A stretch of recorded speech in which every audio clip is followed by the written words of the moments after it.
Hello everyone, hello mommies and daddies, Neha here. Welcome to my channel. Hope you guys doing well. So I am back with another my pregnancy story video.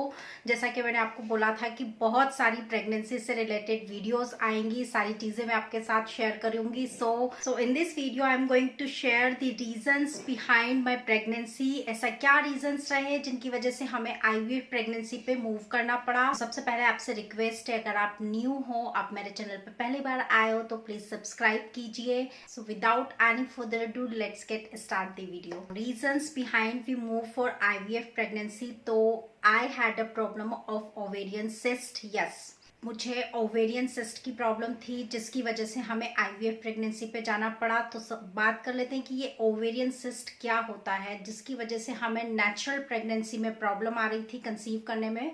जिस ovarian cyst is basically a solid और a fluid filled with a dark pocket, और we can say in से blood का इकट्ठा हो जाना. Blood का जो कलर है वो बिल्कुल डार्क कलर हो जाता है, डार्क रेड कलर का हो जाता है. वो कन्वर्ट होके एक जगह इकट्ठा हो जाता है, एक सिस्ट जैसा वो बन जाता है. वो ओवेरी के आसपास या ओवेरी के अंदर ही होता है, इसलिए उसे ओवेरियन सिस्ट कहा जाता है. And it is kind of a bed blood जो कि नहीं होना चाहिए. वो एक गठान जैसा बन जाता है. हिंदी में बोलूँ तो उसे गठान बोलेंगे. वो एक गठान जैसा बन जाता है. वो आपके एक सेक के रूप में इकट्ठा हो जाता है. उसे सेकंड टर्म में चॉकलेट सिस्ट भी बोलेंगे बिकॉज उसका जो कलर है वो डार्क चॉकलेट की तरह हो जाता है, बिल्कुल डार्क हो जाता है. तो ovarian cyst usually disappear in few months but they create severe problem, severe complications if they don't. अगर वो नहीं होते हैं कुछ मंथ में, अपने आप से रिमूव नहीं होते हैं, अगर छोटी छोटी सी गठाने होती है, छोटे छोटे से ब्लड के थक्के होते हैं जो कि अपने आप ही रिमूव हो जाते हैं कुछ मंथ में, या कुछ सॉर्ट ऑफ के आप छोटा मोटा मेडिकल ट्रीटमेंट लेते हैं उससे हो जाते हैं, या योगा से, मेडिकेशन से, ऐसे कुछ चीजें भी होती है जिससे अगर वो बहुत ज्यादा मेजर प्रॉब्लम ना हो तो वो कुछ मंथ में अपने आप ही डिसअपियर हो जाते हैं. लेकिन अगर वो डिसअपियर नहीं होते हैं so it is a major problem, वो बहुत ही कॉम्प्लिकेटेड हो जाते हैं. तो अब हम बात कर लेते हैं कि इसके सिम्टम्स क्या होते हैं, यानी कैसे पता चलेगा कि आपको सिस्ट हो गया है. आपको सिस्ट हो गया तो वो किस कंडीशन में है. अब सिम्टम्स में बात करें तो इसके सबसे पहले सिम्टम्स में आता है you start to feel a severe lower abdomen pain which is continuously, मतलब आपको कॉन्टिन्यूसली होता है, दिन में पूरे दिन भर होता है, रुक रुक के होता है, और वो थोड़ी देर बाद वो मेजर पेन्स आने आपको लग जाते हैं. वो थोड़ी थोड़ी देर में होता है, पूरे दिन भर होता है, आपको समझ में नहीं आता कि आपके पेट में क्या हो रहा है. कभी तो आपको लगता है कि यार हो सकता है कुछ गलत खाने में आ गया हो, लेकिन गलत खाने की वजह से पूरे दिन भर पेट नहीं होता है. तो ऐसी सब थॉट्स आपके दिमाग में चलती है. सेकेंड सिम्टम्स में आता है मेंस्ट्रुअल इरेगुलरिटीज. आपकी जो मेंस्ट्रुअल साइकिल है वो डिस्टर्ब हो जाती है, या तो पीरियड्स जल्दी जल्दी आने लग जाते हैं, पीरियड्स लेट आते हैं, या periods during the periods pain होता है. तो ऐसे बहुत सारे सिम्टम्स आपको मेंस्ट्रुअल साइकिल के थ्रू होते हैं. थर्ड जो सिम्टम है पेन ड्यूरिंग इंटरकोर्स और irregular bowel movement can occur. So ये सारे सिम्टम्स हैं जो कि आप सिस्ट की सिचुएशन में होते हैं. सो इनमें से जो मेरा सिम्टम था वो था सीवियर लोअर एब्डोमेन पेन जो कि अनबियरेबल हो चुका था, which is going to be a continuously, 1 दिन 2 दिन 3 दिन 4 दिन, लेकिन फिर तो अनबियरेबल हो चुका था. देन किसी ने एडवाइस किया कि आप गैस्ट्रो केयर को दिखाओ बिकॉज ये पेट से रिलेटेड प्रॉब्लम थी. तो हम गैस्ट्रो केयर के पास गए.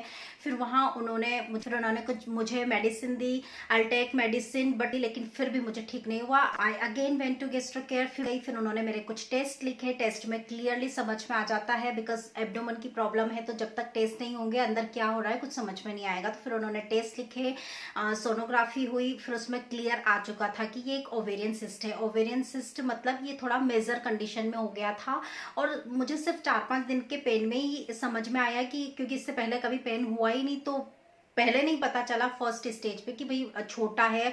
सडनली ये हो गया, मतलब होने के बाद जब ये ओवेरियन सिस्ट बन गया, ये चॉकलेट सिस्ट बन गया, तब जाके मुझे सीवियर पेन होने लगे. तो फिर ये बहुत ज्यादा सीवियर ही हो गया था, मेजर प्रॉब्लम हो गई थी जिसका फिर हमें कुछ ना कुछ सोल्यूशन करना ही था. मतलब मेडिसिन वगैरह से वो डाइल्यूट नहीं हो सकता था.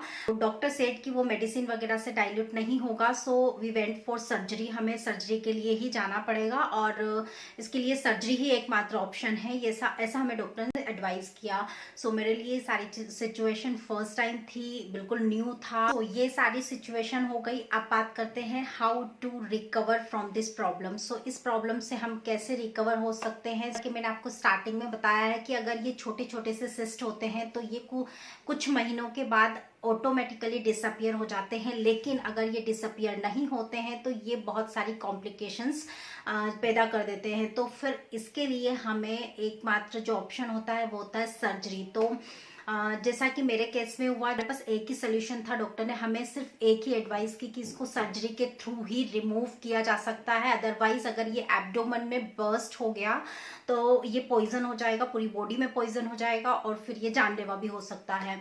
तो फिर we go for surgery. So if this problem is in a minor level, so आप एक अच्छे मेडिकल ट्रीटमेंट पे जा सकते हैं जिसकी, और ये प्रॉब्लम मेडिकल के अंदर ही सॉल्व हो जाएगी। या फिर इसके लिए कुछ लोग सजेस्ट करते हैं योगा करने से भी अगर ये सिम्टम्स माइनर होते हैं तो ये डिसअपियर हो जाते हैं कुछ ही महीनों में, कुछ महीनों तक योगा करने से। इस सिचुएशन में बिल्कुल भी डिले नहीं करना चाहिए। एक अच्छे मेडिकल गाइडेंस के अंदर आपने इस तरह से डिसीजन जरूर लेना है। If the problem in a severe level, go for a diagnosis और सर्जरी और लेप्रोस्कोपिक technique.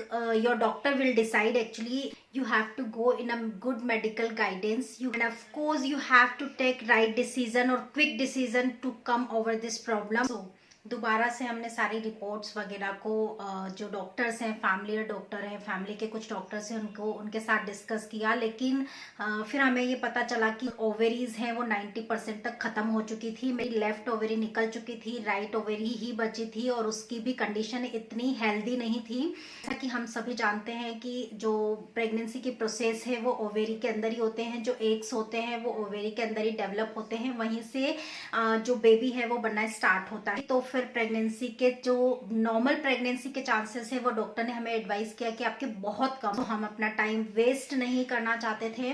सो हमें लगा कि अगर हमें प्रेगनेंसी प्लान करनी है तो हमारे पास दो ही ऑप्शन है, इधर वी गो फॉर एडॉप्शन और वी गो फॉर आईवीएफ। तो हमने चूज किया आईवीएफ प्रेगनेंसी को, कि हमें एक चांस तो देना चाहिए, क्योंकि आईवीएफ में भी ऐसा होता है कि जो प्रेगनेंसी है उसके 40% तक ही चांसेस होते हैं। तो ये भी एक रिस्क थी हमारे लिए, फाइनेंशियली, फिजिकली, मेंटली सभी तरह से हमें आईवीएफ प्रेगनेंसी के लिए प्रिपेयर होना था।